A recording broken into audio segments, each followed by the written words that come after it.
Empezamos una nueva edición de Café Mercosur, este espacio en el que nos proponemos analizar la realidad de los países de la región con un foco en los aspectos jurídicos. Hacemos este programa desde Rosario, Argentina, quien les habla, Osvaldo Di Princio, y de San Pablo, Brasil, Ramiro Cayano Blanco.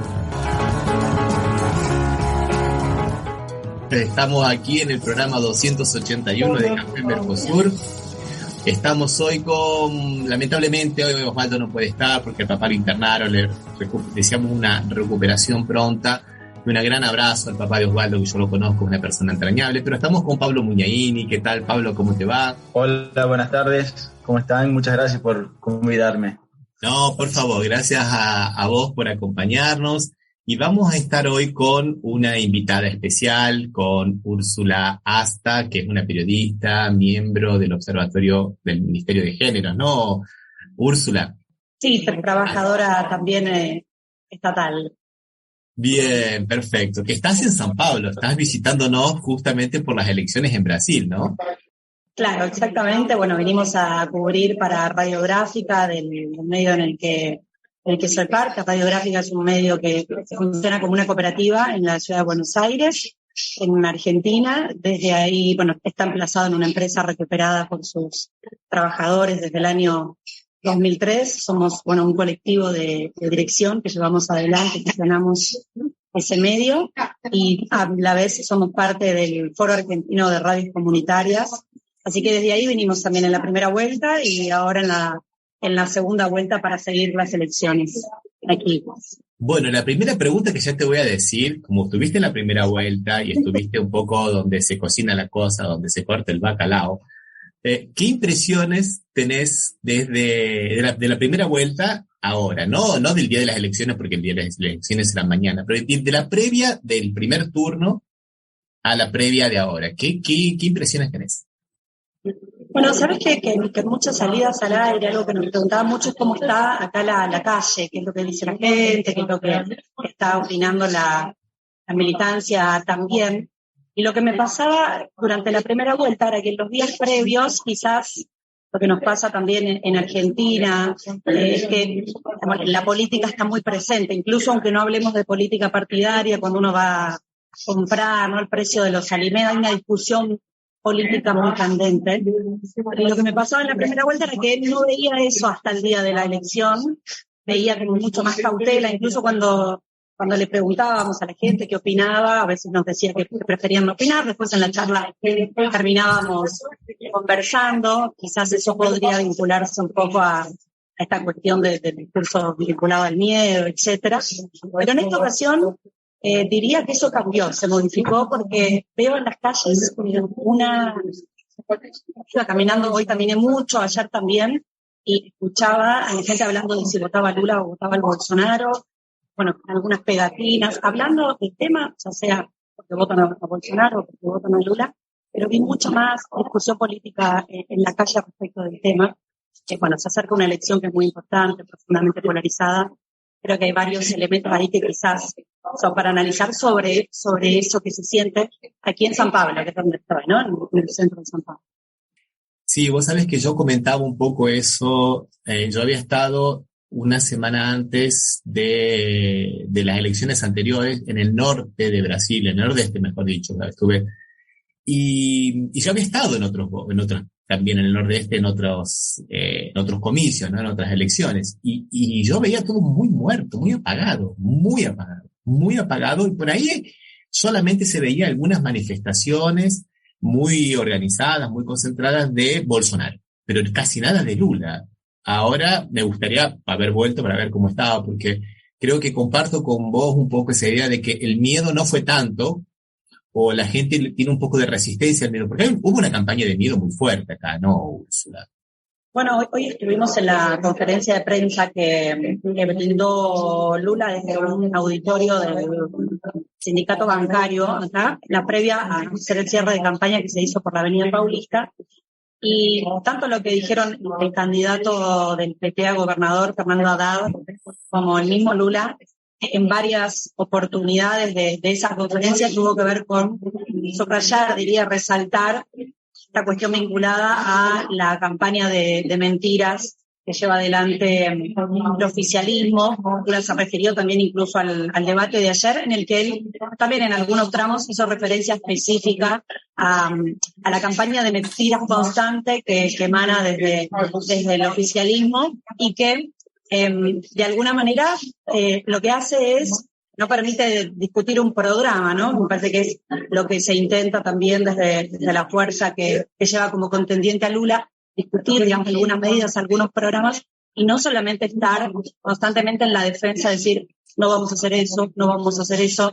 Una contestación que también es algo que han salido a hacer como estrategia, por lo menos eso es lo que vimos, pero hubo un resaltado muy particular sobre este fenómeno vinculado a mentir sobre el candidato contendiente, ¿no? Sobre el contendiente. La verdad que nosotros venimos en este proceso de mentira. Ahora Pablo lo vamos a dejar que te haga alguna pregunta o que comente esto. Desde hace bastante tiempo. Nosotros venimos con esta campaña de mentira desde el año pasado, cuando ya Bolsonaro venía hablando de las urnas electrónicas, de que no eran seguras, de que no eran fiables, de que posiblemente iba a haber fraude, que a ella le habían hecho fraude en las elecciones anteriores, que él había ganado en el primer turno si no hubiera sido por el fraude y que no iba a reconocer. Eso ya va más de un año que venimos con eso, más de un año. Y las urnas electrónicas acá funcionan desde el año 96 y hay un periodo que se puede, digamos, verificar los códigos fuente de las máquinas y hay muchísimas veces se hace, bueno, los partidos políticos son responsables de eso. Así que es medio mentiroso, ¿no? Decir que no funciona cuando el mismo partido al cual él pertenece debería haber tomado recaudos. O sea, pero bueno, es una campaña que nos viene marcando la agenda desde hace un año, ¿no, Pablo? Sí, concuerdo totalmente con lo que están hablando. En realidad, yo creo que es una maniobra de la ultraderecha y la derecha en el mundo. Fake news, mentiras, la verdad. Le ponemos la palabra fake news, son mentiras. Tenemos que hablar en nuestro idioma. Y bueno, es la línea Trump, Bolsonaro, Macri en Argentina. Entonces yo quería preguntarle a Úrsula si podía transmitir, a pesar de que yo sigo bastante los medios argentinos, pero sería importante compartir acá con mucha gente que ve el programa de Ramiro, cómo están los medios de comunicación argentinos, que sabemos que prácticamente es un monopolio. Esos medios, cómo están transmitiendo las informaciones. Muchas mentiras, si vos comparás con lo que has visto acá en Brasil, la realidad de Brasil, la realidad, digamos, del Frente Amplio que ha formado Lula, comparado con lo que ellos comunican. No sé si me fui claro. Sí, a ver, en Argentina lo que sucede, bueno, vos lo decías, ¿no? Hay grandes oligopolios, tenemos una situación, un esquema, un mapa de medios complejo, que creo que es necesario generar una discusión profunda al respecto, y que, digamos, durante el gobierno de Macri se ha concentrado aún más, con mucho poder sobre algunos aspectos, y creo que lo que una podría definir respecto de eso tiene que ver con lo que ya conocemos. No creo que haya, digamos, un fenómeno, una distinción, sino, por un lado, digamos, la cuestión material vinculada a la gran concentración que hay, el gran cúmulo de pauta que también reciben algunos medios de comunicación, sobre todo los medios privados comerciales más grandes, diríamos. Y diría que sobre lo que pasa aquí en Brasil, por lo menos lo que se ve en muchas preguntas que incluso se realizan acá, tiene que ver por un lado con esta cuestión vinculada a la violencia política, a hacerse mucho eco de eso. Hay también en general una preocupación o una pregunta que siempre se hace aquí en las conferencias cuando estamos, y en general proviene también de medios extranjeros, no solo de Argentina, que es esto también del voto religioso, como para entender el fenómeno. Diría que como que hay algunas consultas sobre eso. Ahora, en la primera vuelta estuve en una conferencia en la que estaba Joao Pedro Cedile, la Coordinación Nacional del Movimiento de Trabajadores Rurales Sin Tierra, y él decía, cuando le preguntaron sobre la violencia, algo interesante, por lo menos yo hasta ese momento quizás no lo había escuchado tanto, y él decía, bueno, hay una cuestión, digamos, muy fuerte retórica sobre la violencia en Brasil, obviamente traccionada por el oficialismo, por el bolsonarismo. Hay algunos episodios de violencia, claro. Lo que decía es, cuando ustedes comunican, no comuniquen que acá no se puede caminar, ¿no? Decía un poco, hacía como esa solicitud de poner paños fríos también para no, digamos, sumarse a esta cuestión de profundizar un discurso en torno a la violencia que incluso podría implicar ausentismo en las urnas, etcétera, algo que después no ocurrió, pero hacía una reflexión sobre eso que me parecía, digamos, una explicación muy interesante en el sentido de que, bueno, ¿cómo se contrarresta todo eso? Bueno, algunas creemos que es justamente con participación, con organización, ¿no? Es decir, no retirándose, sino justamente nutriendo los espacios, las calles, la participación política. Así me parece que esa es una reflexión interesante sobre cómo contrarrestar aquello que los medios de comunicación, o algunos medios de comunicación, fogonean mucho. Y también hay aquí muchos medios de comunicación, digamos, diríamos en términos de Argentina, populares, comunitarios, en algunos casos digitales, que tienen también que ver con el pueblo, parte del pueblo brasileño organizado. Me parece que es algo interesante también para contar para afuera como experiencia, como existe también en Argentina y en otros países.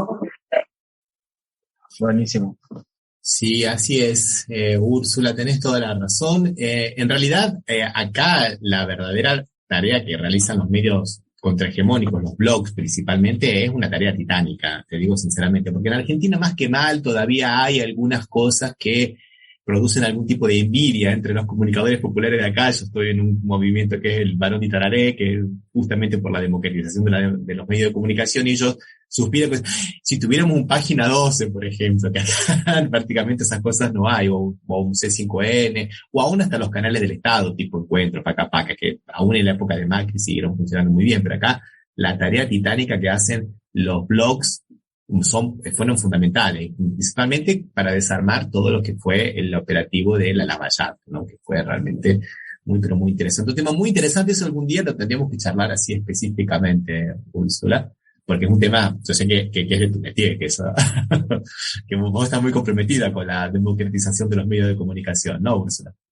Bueno, en Argentina pasó algo que aquí no pasó, que fue la gran discusión en torno a la Ley de Servicios de Comunicación Audiovisual. Digamos, muchos intentos de que algunos artículos no se implementaran finalmente en 2013, algunos años después de su sanción, que había sido en el 2009, la Corte Suprema dice que la ley está plena.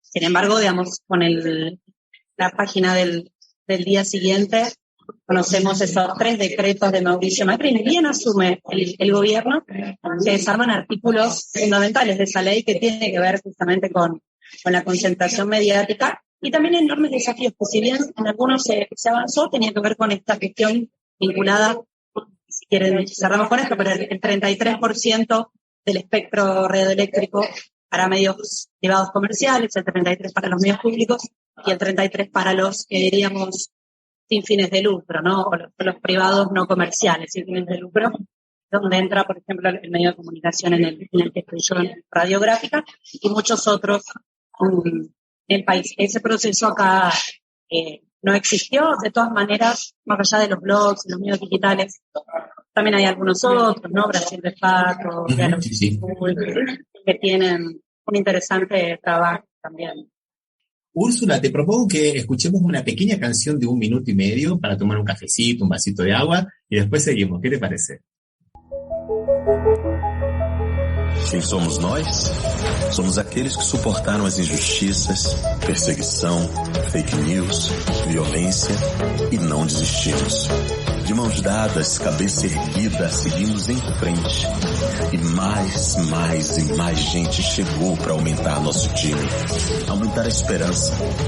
Podem chegar, cheguem mais. Aqui tem lugar para todos que querem amor, democracia, paz. Falta muito pouco pra gente vencer o mal, vencer o ódio. Falta muito pouco para a gente ser feliz. Porque essa eleição não vai apenas decidir o presidente. Vai decidir o Brasil que queremos ser amanhã.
Estás escuchando Café Mercosur. Somos Latinoamérica, no lo olvidemos nunca más. Somos Latinoamérica, no lo olvidemos nunca más. Somos Latinoamérica. Bueno, y volvemos aquí con Úrsula, y estábamos comentando antes del programa que estuviste en la campaña, en el último acto del cierre de campaña, ¿no, Úrsula? ¿Cuáles fueron tus impresiones acá en San Pablo fue, no? Sí, aquí en la Avenida Paulista, donde estoy acá cerquita, terminó hace un rato nada más el cierre de campaña de Lula. Estaba con su candidato a vice Gerardo Alckmin y con Fernando Haddad también, el candidato a gobernador, en una actividad que fue muy grande. Te digo que en el cierre de campaña de cara a la primera vuelta también hubo una caminata aquí en la Paulista y después por calle Augusta, que si bien había gente, diría que hoy había mucha más gente que en esa ocasión. Se veía mucha más cantidad de personas. De hecho, bueno, eran varias cuadras aquí. La Paulista, para quien no conoce, es una avenida bastante ancha, así que completarla implica, digamos, una gran cantidad de personas. Estaba Lula va como una suerte de carrito, ¿no? Así que ahí estaba él saludando. Y bueno, fue algo interesante de escuchar aquí. Las movilizaciones son muy de música, de baile, ¿no? Tienen una cuota muy alegre, también como característica, además de muy vívidos colores también. Así que ese fue un poco el escenario.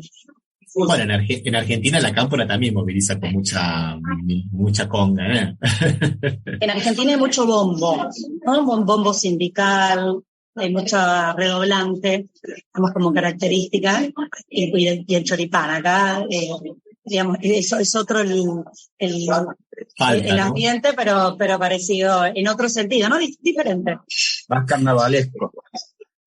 Más carnaval, o sea, que era como un carnaval. Sí, eso es lindo, es muy lindo, es una energía impresionante. Muchísima energía, sí. Estaba Pepe Mujica, ¿no? Por lo que sé, estaba Pepe ahí.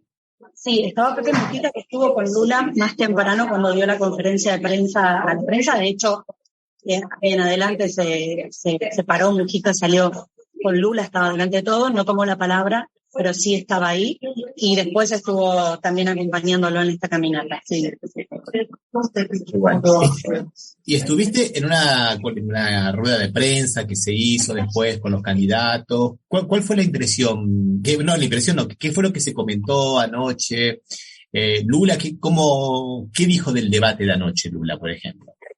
Anoche, para los que no saben, fue el debate más importante, estamos como si todo el mundo supiera, ¿no? Anoche fue el debate entre el candidato Lula y el candidato Jair Bolsonaro en la red Globo, que supuestamente es el debate más importante, el que puede llegar a cambiar la idea de voto de alguna persona, supuestamente. ¿Y qué comentaba Lula al respecto, Úrsula, en esa... Bueno, Ayer sí vimos el debate, yo estuve viéndolo, con un grupo de militantes también. Acá hay que decir, para quienes no conocen, el debate se mira como un partido de fútbol, ¿no? Eso es, digamos, una característica, por lo menos muy particular, de la que yo no conocía. Me pasó a conocerlo en la primera vuelta y lo mismo ahora, que se ve de esa manera. Me parece que Lula estuvo bastante sólido, ¿no? En algunos casos incluso pidió disculpas, hacía un poco eso frente a la cámara, mirando a la cámara por lo que estaba diciendo Bolsonaro, pero tuvo oportunidad de hablar, sobre todo cuando elegían los temas. Bueno, el que eligió fue el del combate al hambre y la pobreza, ¿no? Que es parte, me parece, de su eje medular de la campaña en torno a aquellas medidas que como desafío un eventual gobierno de Lula tiene que llevar adelante para poder revertir la situación de gran crisis económica, política que atraviesa Brasil. Él tomó ese tema. Me parece que manejó bastante bien los tiempos porque en algunos casos incluso finalizaba, ¿no? Los bloques son como temáticos. Bolsonaro también creo que se lo ve sólido en su forma, distinta a la de Lula, digamos. Tiene la capacidad de hablar de esa manera, pero me parece que es parte de su personaje también. Digo, como para no tampoco subestimar al contendiente, que no tiene, diría, efectivamente la misma capacidad retórica, pero que tiene esta cuestión del eslogan, ¿no? De hecho, en un momento le faltaban 5 segundos y él miró para arriba, levantó los brazos y dijo patria, familia y libertad, ¿no? Tiene, digamos, otra característica. Habrá que ver, digamos, qué es lo que eso interpela. Evidentemente un sector interpela, así lo plantearon las firmas en la primera vuelta, pero me parece que Lula tuvo un buen debate. Yo no sé medir cuánto de eso efectivamente mueve los votos. Sí, lo que veo es que acá se vive no solo el momento como un partido de fútbol, pero sí como un momento político muy importante antes de la elección. De hecho, se ve, entiendo, eso lo saben ustedes más que yo, después de una telenovela que se ve mucho, ¿no? Durante la noche. Entonces hay, digamos, como una gran cantidad de personas que están en esos horarios mirando la tele. ¿Vos lo viste, Pablo, el debate? Yo les confieso que yo no lo vi al debate, ¿eh? Yo lo vi porque siempre veo los debates, la parte principal, el inicio. Depende cómo comienza, ahí continúo o no. En el debate anterior, que fue de la red de Bandeirantes, comencé a verlo y no conseguí terminarlo, porque realmente no se discutían proyectos, ¿no? O sea, Lula quería traer a la discusión los programas, los proyectos. Los dos han gobernado el país. Entonces, teóricamente, los dos deben conocer la realidad del país, claro, en tiempos diferentes, pero sin dudas podrían tener soluciones y demás. Y siempre fue propositivo Lula. Y el contrincante, claro, una estrategia de él, intentando boicotar todo el tiempo. Entonces, no lo vi muy bien a Lula en aquel debate. En este debate concuerdo totalmente con Úrsula. Los tiempos, los medí, lo seguía mucho, los gestos, y noté bastante gestos de nerviosismo de Bolsonaro. Es que como uno los va viendo, va acompañando, uno consigue percibir, los conoce, entonces percibe algunas diferencias, y desde mi punto de vista yo me quedé muy conforme con la participación de Lula. Yo les cuento, porque ustedes sepan más o menos cómo funciona acá en Brasil, y para que se entienda lo que dijo Úrsula, de que se vive como un partido de fútbol. Yo no lo vi al debate por una cuestión de salud, ¿no? Por una cuestión de que no me puedo poner muy nervioso, me tomé un calmante y no lo vi. Pero a medida que yo escuchaba los gritos de los vecinos, entraba en el Twitter y en los blogs para saber si había pasado algo, si habían soltado alguna bomba, alguna cosa, digamos, fuera de lo común. Pero porque, claro, los vecinos anuncian por ahí si pasa algo, no pasa nada, porque es eso, como un partido de fútbol, Úrsula, ¿no?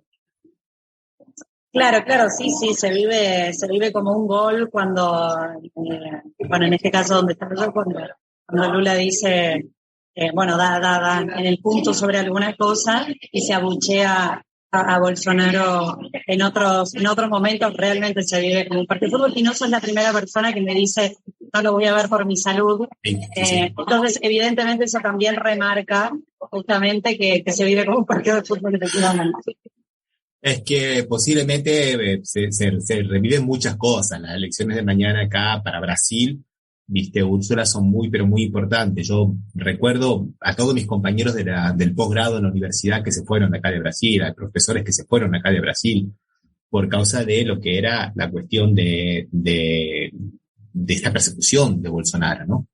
Entonces, moviliza mucho. Mañana es muy importante para Brasil esto, pero vos, desde tu punto de vista, Úrsula, y para Latinoamérica, ¿qué te parece? Para Argentina en especial. Porque una de las cosas que a mí particularmente me asustaría mucho de que gane Bolsonaro, y ya te dejo que respondas esta última pregunta, Úrsula, discúlpame, es que todas estas malas artes de Bolsonaro, si mañana gana, quedan validadas. Entonces es, digamos, abrir la caja de Pandora. Es el vale todo electoral para todos los países.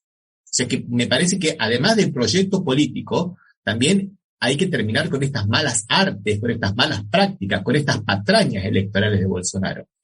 Sí, completamente, ¿no? Hay un discurso, a lo largo de todo su gobierno, ¿no?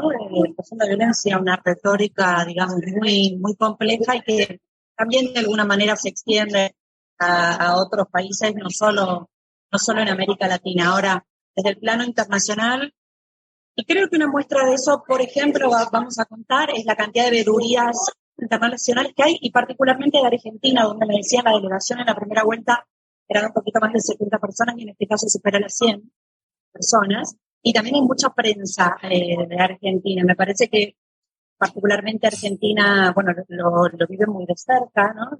Es importante, hay conciencia de que es muy importante la elección de mañana aquí en Brasil. Lo que yo suelo decir es muy importante para el pueblo brasileño, que merece vivir con dignidad en una democracia plena, con participación política plena, que seguramente implicará muchos desafíos, de todas maneras, pero también para la región latinoamericana. Hay algunos aspectos muy importantes, incluso Lula lo mencionaba hoy en la conferencia que dio, y en otros tramos también. Hace 2 días escuchaba a Loiso Mercadante, que fue el ministro de Educación de Lula, y forma parte hoy de la coordinación de la campaña. También Celso Amorín, que fue el canciller de Lula, y hablaban particularmente de la cuestión internacional que está dentro de la plataforma de Lula. Por un lado conocemos la historia, ¿no? Conocemos bien lo que pasó con los gobiernos populares desde principios de este siglo, que significó un momento muy alto de integración latinoamericana, con la creación de UNASUR, lo que significó el Mercosur. Pero además de esa historia, eso también está dentro de las propuestas. América Latina lo mira muy en un mundo distinto al del 2002, en torno a un cambio, una modificación de las fuerzas políticas en términos de la multipolaridad, y lo que está en disputa hoy. Y los BRICS significan un equilibrio en ese sentido. Yo creo que Lula Silva, su equipo, lo tiene muy claro, lo mencionan todo el tiempo, lo mencionaron hoy, de hecho, en la conferencia de prensa antes de venir aquí al cierre de campaña. Me parece que hay ahí, sobre todo en lo internacional, más allá de los desafíos, ¿no? Porque sabemos que Estados Unidos tiene un pie muy cercano también en los procesos, incluso populares, que estamos viviendo, y hay que ver en qué decanta eso. Creo que ahí, Estados Unidos está jugando su propia interna sobre cómo se está comportando hoy con América Latina. Enormes desafíos, pero también un proceso de equilibrio mundial. Tú lo hablabas, tenemos que tener relaciones con todos. Y mencionó China, Rusia, India, Europa, ¿no? Hizo una mención específica a algunos países, además de América Latina. Mira, justamente acá Cristian Sales nos está comentando. Cristian Sales es un amigo acá del programa y que hace otro programa que se llama Conexión Yaperí, que hicimos un video muy, pero muy, muy fuerte mostrando, a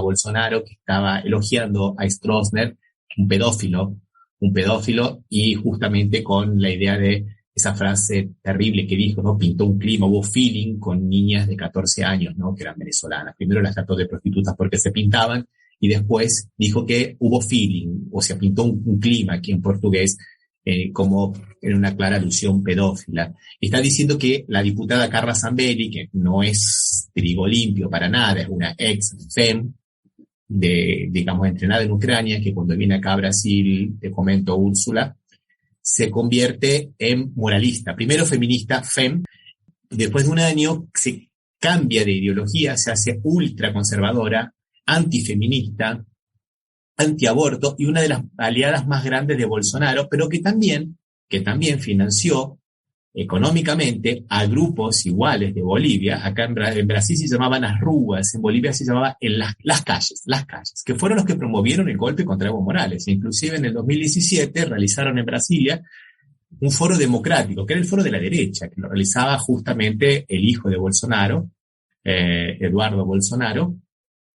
Y ahora, ¿qué es lo que hizo Carla Zambelli? Según nos comenta la última noticia de Cristian Sales, sacó ella y la amiga, la que eran socias, digamos, pero las dos eran FEM, Sara Winter, la que te acordás, Pablo, la que andaba en la Plaza de los Tres Poderes el año pasado con la marcha de las antorchas y tirándole fuegos artificiales a la Suprema Corte de Justicia. Antorchas, fuegos, ¿les parece algo parecido con lo que pasó en Buenos Aires hace 2 meses atrás, no? Con las antorchas que le tiraron a la Casa de Gobierno. O sea, la misma metodología. Que le sacó una pistola a una persona en la calle en San Pablo. O sea, están queriendo de alguna manera llamar al lío, ¿no? Llamar a acoso. Dice que Carla Zambelli no especificó cuál es su permiso para portar armas, ¿no? Pero bueno, son gente peligrosa. Y es gente del riñón de Bolsonaro. Cuando se hizo ahora el día 8, que se hizo el Sirio de Nazaret, que es un evento multitudinario, tal vez el evento occidental religioso más multitudinario que haya, que se están viendo para, Bolsonaro entra con una corbeta, porque es terrestre y fluvial, ¿no? Y entra con una corbeta escondido, el arzobispo no sabía nada, y hace un evento político el día 8. ¿Y quiénes estaban al lado? Justamente esta diputada Carla Zambelli y otra diputada igualita, también de extrema derecha, Bia Kicis, las dos, que hacen un candidato con 2 diputados usando un bien del Estado, como una corbeta de la Armada, para un auto proselitista. Difícil, ¿no, Úrsula, no? Este puchero que se está cocinando, este guiso que se está cocinando acá en Brasil.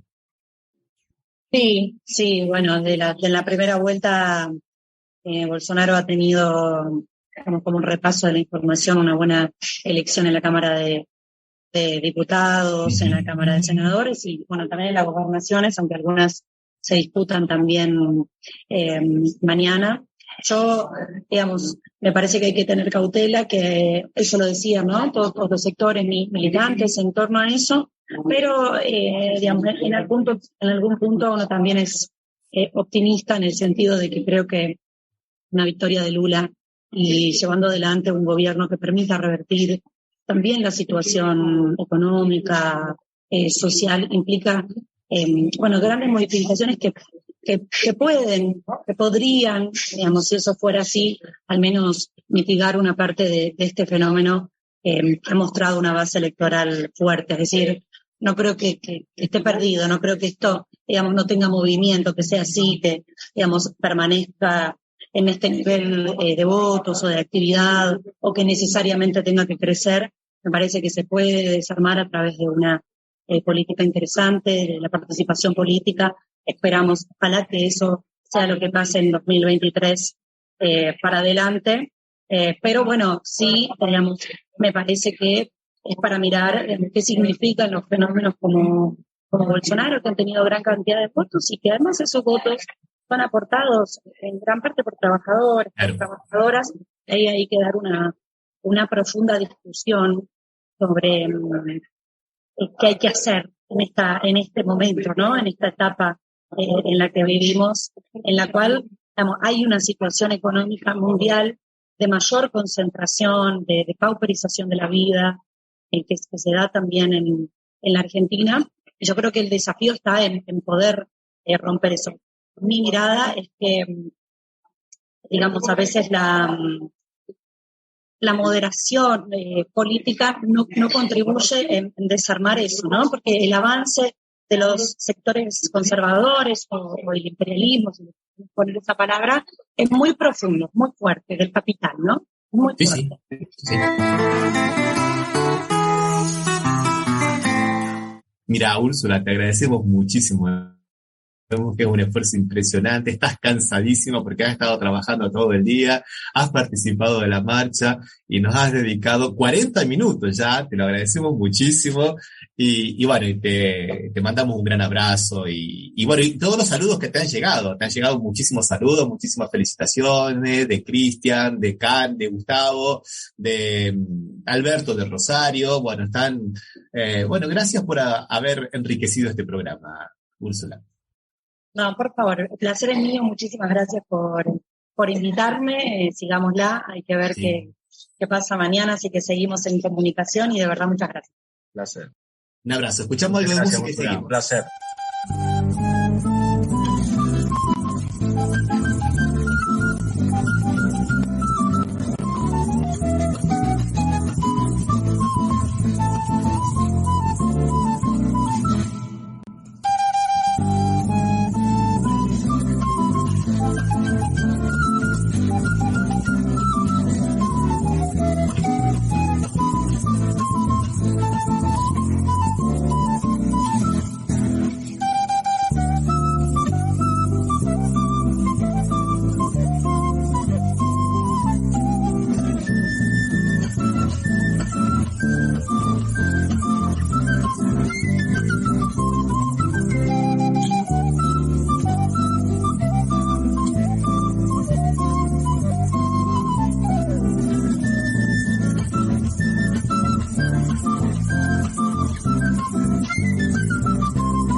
Estás escuchando Café Mercosur. Somos Latinoamérica, no lo olvidemos nunca más. Somos Latinoamérica, no lo olvidemos nunca más. Somos Latinoamérica. Y bueno, estábamos viendo ahora esta cuestión de este tentado, sacó un arma a... Sí, Zambelli. De la Carla Zambelli le sacó un arma justamente a un militante del Partido de los Trabajadores. O sea, es algo bastante grave, ¿no? Porque hubo anoche ahí cerca de tu región, Pablo, a una periodista de la CNN en Florianópolis también le rompieron la cabeza, pobre mujer. Le rompieron la cabeza. Pero eso está pasando, Ramiro, a nivel general, es diario. nosotros nos enteramos de 1% de lo que está pasando. Y antes de la diputada Zambelli, antes de sacar el arma, un militante también bolsonarista primero fue el que sacó el arma. Lo corrió y ellos se metieron dentro de un bar, de un boteco, como se llama aquí en Brasil, y ella venía también después con el arma y entró dentro del bar, y bueno, intentando calmarla. Y bueno, ella dice que fue agredida y demás. Y hay un video que está totalmente muy, muy bien filmado, de que en verdad ella se tropieza sola, y ahí con la bronca, seguramente, entre la discusión política y me tropecé, comenzaron a correrlo al militante del Partido de los Trabajadores, y bueno, ellos se refugiaron dentro del bar. Mismo así, como entraron con el arma empuñada, como vos mostrás aquí en la foto, había gente en el bar que salió corriendo por miedo, ¿no? Por temor. Gracias a Dios no hubo disparo. Sí, una cosa que es interesante, que habría que darles lecciones aceleradas desde el jardín de infantes a la derecha, pero no solamente a la derecha, ¿no? Pero principalmente a la derecha, especialmente a la derecha brasilera, es lecciones de proporcionalidad.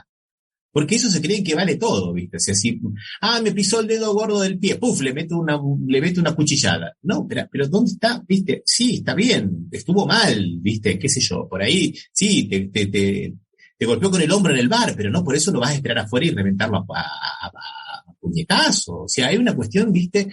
De cualquier cosa justifica la agresión más vil, más absurda, y muchas veces la más cobarde. Hace 2 días, Pablo, a unas mujeres de la tercera edad, unas abuelas de la tercera edad que estaban panfleteando para Lula en Brasil, las golpearon. Por favor, puede ser mi abuela, puede ser mi mamá inclusive, ¿no? Porque a mi edad ya puede ser. Por favor, no respetan ni siquiera la edad de las personas. ¡Qué cobardía absoluta! ¡Qué cobardía absoluta! Pablo, te digo la verdad, me asusta, y no es una cuestión de Brasil, ¿no? Acá nosotros porque estamos en Brasil, pero no es únicamente acá en Brasil. Estamos viendo esto en muchos otros lugares, esta intolerancia y esta falta de como digo, de proporcionalidad. Cualquier cosa es motivo para que solo o en patota se produzcan agresiones y linchamientos, ¿no? Es que viene siendo generado eso, ¿no? Desde el propio gobierno impulsionando, ¿no? Esa falta de diferencia, de poder tener diferencia, de poder disentir, de poder conversar, ¿no? Es muy violento. Por eso que, bueno, digo el gobierno con todas las letras, porque el gobierno le puso impuesto a los libros y le sacó a las armas. Sí. Y en todo tiempo, el propio presidente, no estoy mintiendo, haciéndole con nenes, con crianzas, haciéndole poniéndole los deditos con forma de arma todo el tiempo, y eso se va entrando y se generaliza, y bueno, en las propias escuelas ha crecido muchísimo la violencia. Sin duda que Brasil es muy extenso, entonces como vos dijiste, hay lugares que son más complicados que otros. Nosotros estamos en uno de los peores lugares acá, y donde en una ciudad que si bien siempre tuvo la idea armamentista, bueno, con un gobierno que te libera de la forma que te libera, exponencialmente creció. Hay 3 o 4 casas en una única ciudad, casas de armas así, y es muy increíble porque yo paso por ellas y veo los autos con los afiches de Bolsonaro. Vos estás hablando de Caxias, ¿no? Caxias do Sul, Río Grande do Sul. Sí, y no sé si vos escuchaste que en Santa Catarina el gobierno está queriendo impulsionar el turismo de tiro. Entonces va a haber lugares donde los turistas van a ser llevados para practicar tiros y demás. O sea, como un atractivo turístico. Entonces eso me sorprende. Yo te digo, pensé que nunca iba a estar viviendo de nuevo una situación así de temor, y es lo que ustedes estaban diciendo ahí con Úrsula. El miedo muchas veces te hace de retrotraer, de no querer manifestarse o no querer poner un afiche. Acá está muy, muy fuerte eso, muy fuerte, sinceramente está muy fuerte. Aún en lugares que supuestamente está más tranquilo porque Lula gana con mucha más, digamos, diferencia y que no sería tan tomado por la extrema derecha como podemos decir en el Nordeste. En Pernambuco, una mujer que puso una bandera de Lula en el 5º piso, le reventaron la ventana a balazos. Exacto. Ya, ¿viste vos? Y en San Pablo ya venía ocurriendo esto. En San Pablo, en barrios ricos acá de San Pablo ya venía ocurriendo. O sea, el nivel de violencia es muy grande.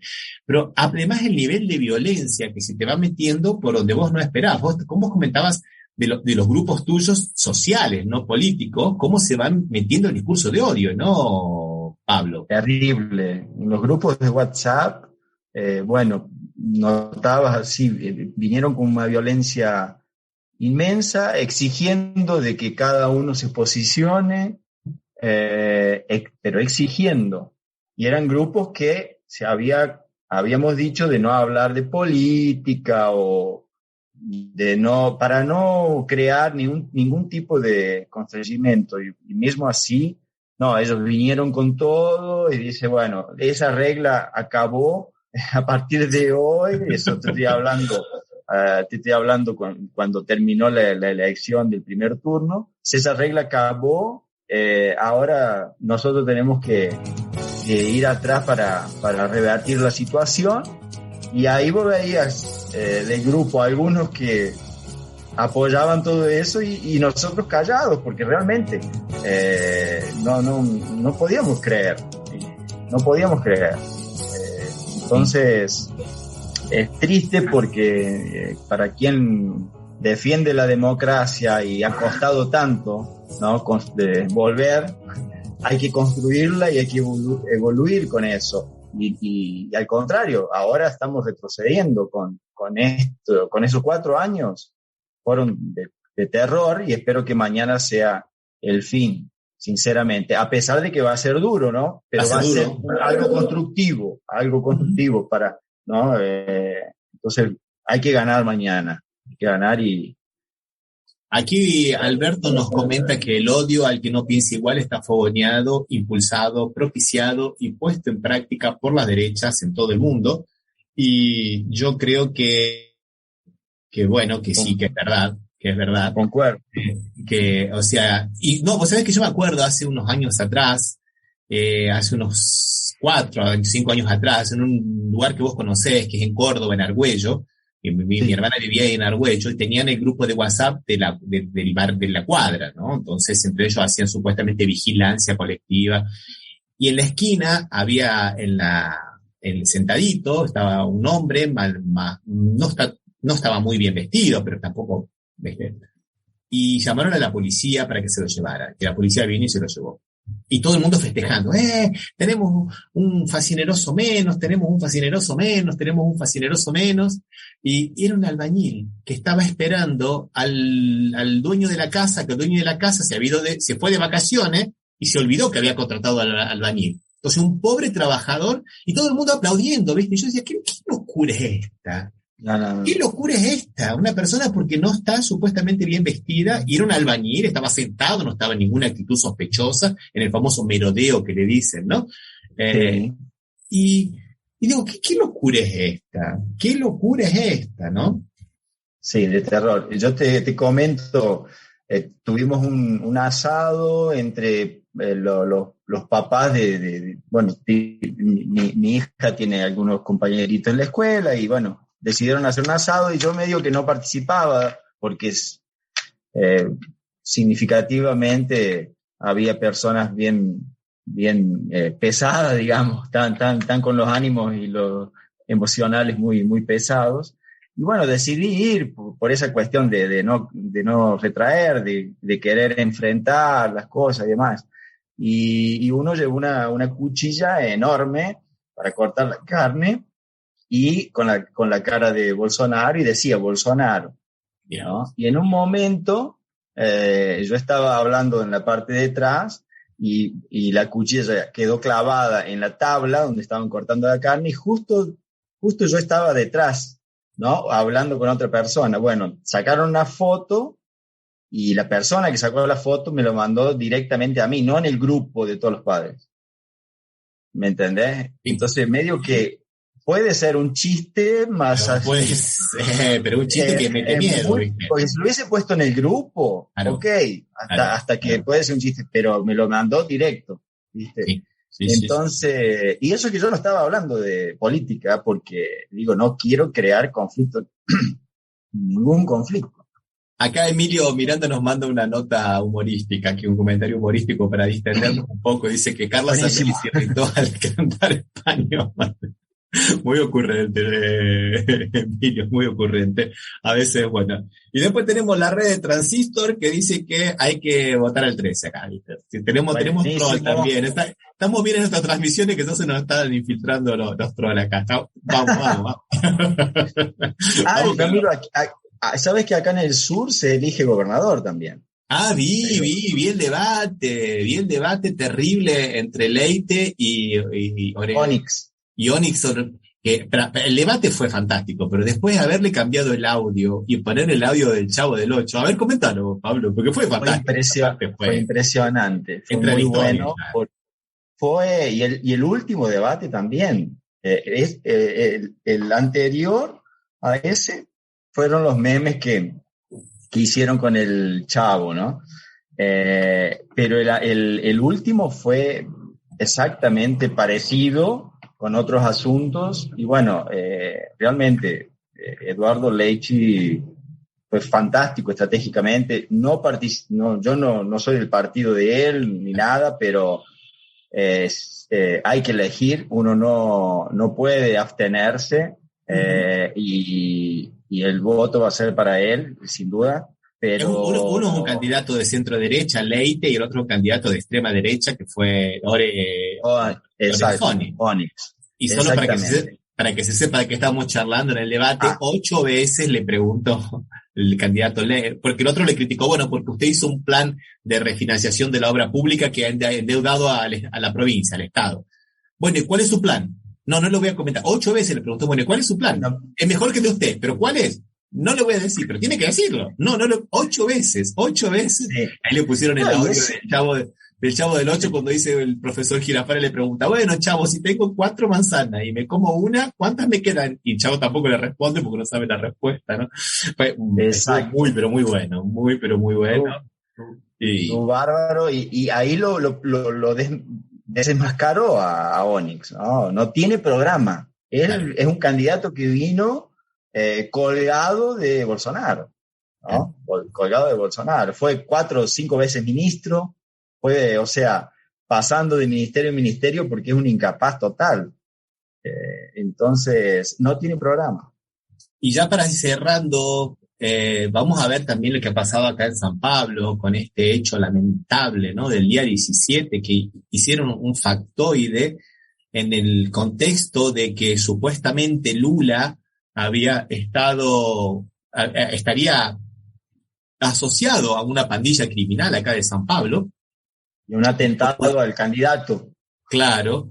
Ahí el candidato va a un barrio, a una villa, a una favela que es bastante pacífica, Paraisópolis, que es bastante pacífica. No es un lugar muy violento. Inclusive van a un evento casi fuera de agenda, porque lo agendaron con 10 horas para una campaña tan dura como la que está habiendo acá en San Pablo, también por la elección en la gobernación, es poco tiempo, y ahí inventan de que hay un tiroteo y que habría un atentado contra este candidato. Entonces este candidato, supuestamente, de acuerdo a la narrativa de las primeras horas, que duró apenas 6 horas, sería una víctima de estas pandillas criminales a mando de Lula. Y después resultó que no era absolutamente nada de eso, y no solamente eso, sino que se descubrió que había 2 agentes de la agencia de inteligencia brasilera al servicio de un candidato a gobernador de una provincia, solo porque es el candidato de Bolsonaro, que fue ministro de Bolsonaro. ¿Qué hace? ¿Qué hace agentes de la Agencia de Inteligencia de Servicio de una campaña electoral? O sea, es el uso de la máquina, esto es la máquina pública, esto es, digamos, es terrible. Todo esto es terrible. Y bueno, y en esa payasada acabaron asesinando, todavía hay que descubrirlo, a un joven de 28 años. Que no estaba armado. Que no estaba armado. Inventaron un tiroteo que no existió. Y qué locura. Bueno, eso, en el debate eso salió y él no, y el candidato Tarcisio de ultraderecha no consiguió responder absolutamente nada. No consiguió. Lo peor, Ramiro, lo peor que fue después y pidió que apagaran el video. Sí, claro. Donde estaba todo filmado. Lo cual constituye un delito de obstrucción de la justicia. O sea, un delito, viste, que para los que defienden la legalidad como ellos, justamente, viste, obstruir la justicia, yo que son tan amigos de la Policía Federal, que son tan amigos de bandido bueno y el bandido muerto y todo ese tipo de cosas cometiendo delitos. Así, viste. Terrible. Y el que le dijo eso fue el agente de la BIN, de la Agencia Brasilera de Inteligencia.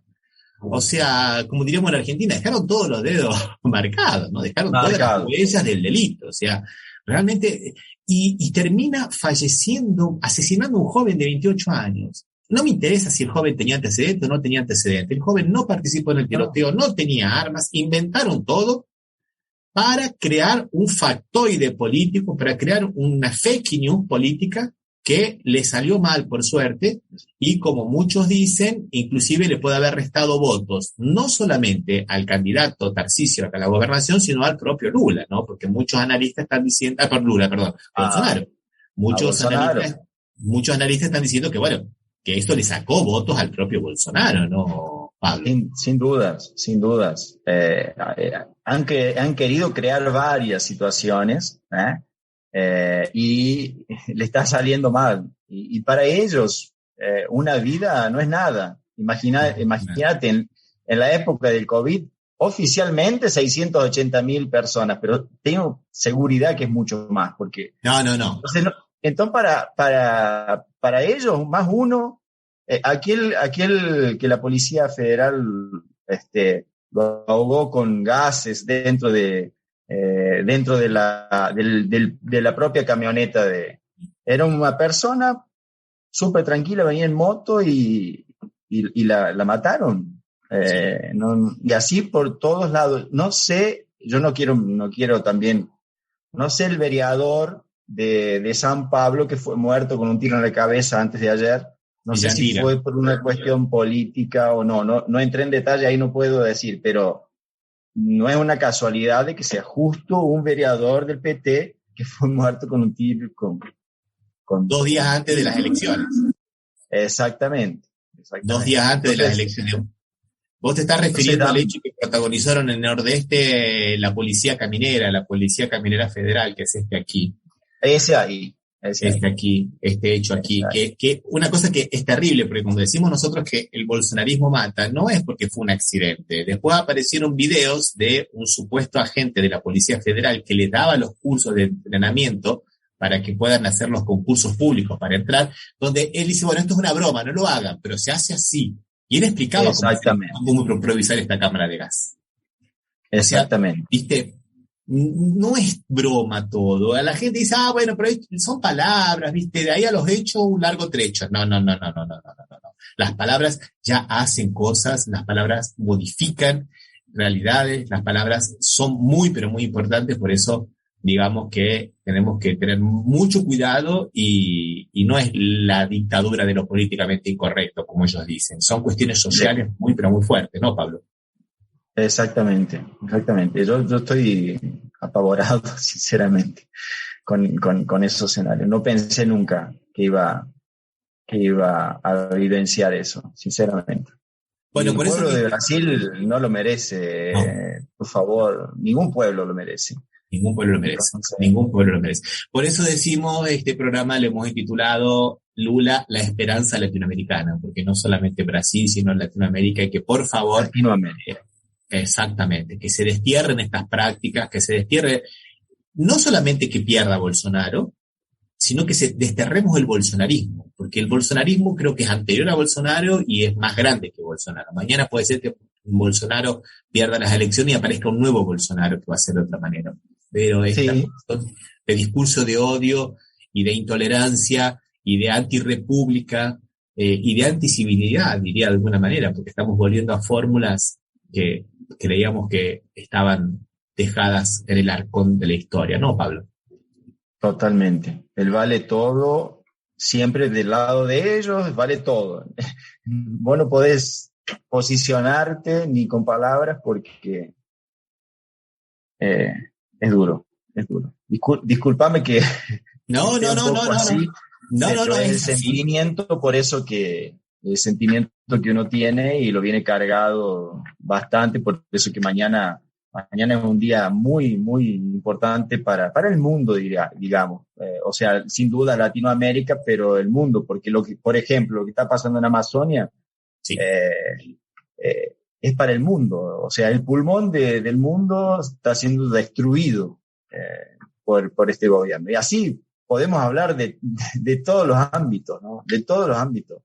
De la universidad, de la educación, de la industria, de la cultura, hasta inclusive, mirá lo que te digo, porque estos son los falsos nacionalismos y falsos militarismos, hasta inclusive en términos militares hubo un retroceso de producción de armas, medio que se paralizó el proyecto del submarino, medio como que las Fuerzas Armadas solo tienen altos salarios y beneficios de jubilación, pero después no han tenido más participación prácticamente en nada, porque supuestamente el capitán no tiene proyecto para las Fuerzas Armadas. Y lamentablemente hay que tener un proyecto para las Fuerzas Armadas. Las Fuerzas Armadas son necesarias. Son muy necesarias.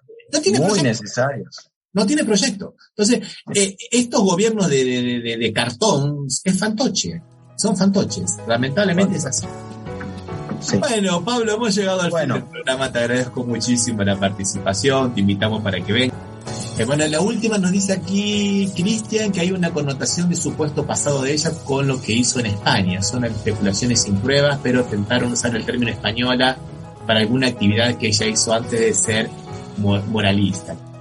Recordamos que este programa también se transmite por la radio de Villa Gobernador Galvez, FM Impacto, a quienes le mandamos un abrazo muy grande. Chau, Pablo, muchas gracias. Hasta la próxima. Nos vemos mañana. Hasta la victoria. Siempre.